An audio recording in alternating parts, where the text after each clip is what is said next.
Hello student, मैं प्रमोद कुमार। जैसे कि हमने आपको पहले वीडियो में बताया था, यानी कि पार्ट वन में, फिजिक्स पार्ट वन में बताया था कि प्रकाश के परावर्तन के नियम को लेकर आऊंगा, तो मैं आ गया। ठीक है, पहली वीडियो अच्छी लगी थी? यस, ठीक है, अच्छा, चलो चलिए। तो आज हम परावर्तन के नियम को पढ़ते हैं। जैसे कि प्रकाश के परावर्तन के दो नियम होते हैं। कितने नियम होते हैं? दो नियम होते हैं। ठीक है, दो नियम। अब इसमें पहला नियम जिसको हम प्रथम नियम कहते हैं। क्या कहते हैं? प्रथम नियम। पहले वाले चित्र में आपको हम बताए थे। पुनः इस नियम को समझने के लिए यह फिगर हम बना रहे हैं और आप ध्यान पूर्वक इसको देखिए और समझिए। एकदम रट जाएगा, हम ऐसा बता देंगे एकदम आपको रट जाएगा। जैसे ये मिरर बना है, अब यहाँ पर ये जो किरण गिर रही क्या है? आपतित किरण। और जहां पर गिरी ये क्या है? आपतन बिंदु है। और जहां से वापस जाती है ये क्या है? परावर्तित किरण है। इसको हम लिख के बताए थे ना, लिख करके पहले फिगर में बताया था। और ये क्या है आपका? अभिलंब। ठीक है, ये अभिलंब हो गया। ध्यान से देखिएगा। और ये आपका क्या है? आपतन कोण। और ये क्या है आपका? परावर्तन कोण है। ठीक है, तो प्रथम नियम में क्या कहा गया है? ध्यान से सुनिएगा, हम लिखेंगे नहीं, दो बार बताएंगे। एकदम आप कंसर्न कर लीजिए, रट लीजिए। बहुत इंपॉर्टेंट प्रश्न है कि प्रकाश के परावर्तन के नियम क्या है, तो तुरंत आप बता सकते हैं। देखिए, दो बार यानी कि 2 टाइम्स रिपीट करेंगे, उसको आप क्या करिए? Be carefully. आइए, आपतित किरण कामा परावर्तित किरण तथा आपतन बिंदु पर अभिलंब तीनों एक ही तल में होते हैं। वंस मोर, आपतित किरण कामा परावर्तित किरण तथा आपतन बिंदु पर अभिलंब तीनों एक ही तल में होते हैं। देखिए, ये आपतन बिंदु है, इस पर आपतित किरण, परावर्तित किरण और अभिलंब तीनों एक ही तल में हो गए। ठीक है, ये पहला नियम हो गया। अब दूसरा नियम क्या है? द्वितीय नियम। द्वितीय नियम द्वितीय नियम क्या है?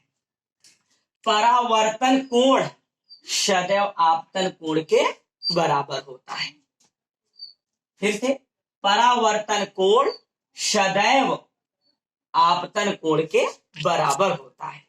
यानी कि angle I angle are equal to angle I. ये क्या है? परावर्तन। क्या है? परावर्तन कोण है। और ये क्या है? आपतन कोण है। ये क्या है? आपतन कोण है। यही है प्रकाश के परावर्तन के दो नियम।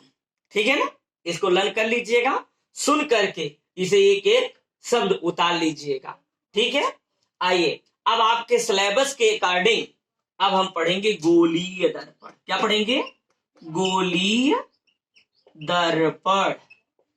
ठीक है, गोली दर्पण को इंग्लिश में कहते हैं स्फेरिकल मिरर। Spherical mirror. ठीक है, इसकी डिफिनेशन सुनिए। ये कैसे बनाया जाता है ना, पहले वैसे समझ लीजिए, फिर डिफिनेशन बनाते हैं। गोली दर्पण, गोली दर्पण किसे कहते हैं या गोली दर्पण कैसे बनाया जाता है?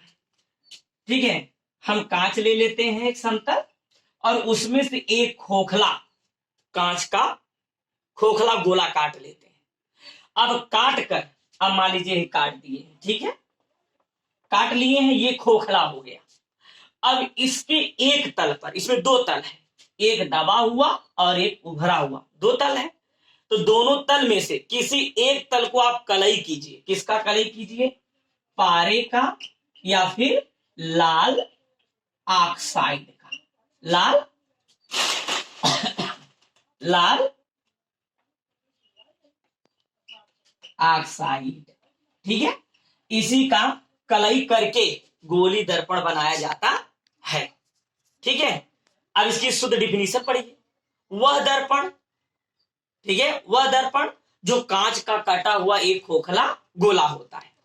वह दर्पण जो कांच का कटा हुआ एक खोखला गोला होता है, जिसके एक तल पर पारे या लाल ऑक्साइड का पिंड किया हुआ होता है, उसे गोलीय दर्पण कहते हैं। या इसको फिर से कहिए, वह दर्पण जो कांच का कटा हुआ एक खोखला गोला होता है, जिसके एक तल पर पारे या लाल ऑक्साइड का पेंट किया हुआ होता है तथा दूसरा तल परावर्तक तल होता है, उसे क्या कहते हैं? गोलीय दर्पण कहते हैं। और गोली दर्पण दो प्रकार के होते हैं। गोली दर्पण कितने प्रकार के होते हैं? दो प्रकार के होते हैं। पहला होता है अवतल, क्या होता है?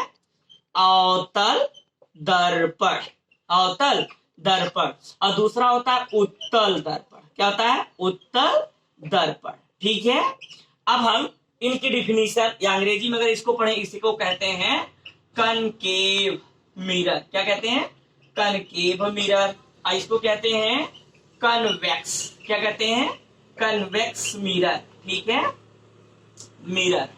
अब हम अवतल दर्पण की परिभाषा पढ़ते हैं। तो अवतल दर्पण किसे कहते हैं? ठीक है ना, अवतल दर्पण किसे कहते हैं? चलिए इसको यहीं तक रहने दीजिए। अब अगले वीडियो में हम इन दोनों की परिभाषा बताएंगे। अगर यह वीडियो आपको अच्छी लगी हो तो लाइक, शेयर और मेरे चैनल चौरसिया कोचिंग को सब्सक्राइब कीजिए और उसका बेल आइकन भी दबाइए, ताकि कोई भी नोटिफिकेशन हो, कोई भी वीडियो आप तक जल्द से जल्द पहुंच जाए। जय हिंद।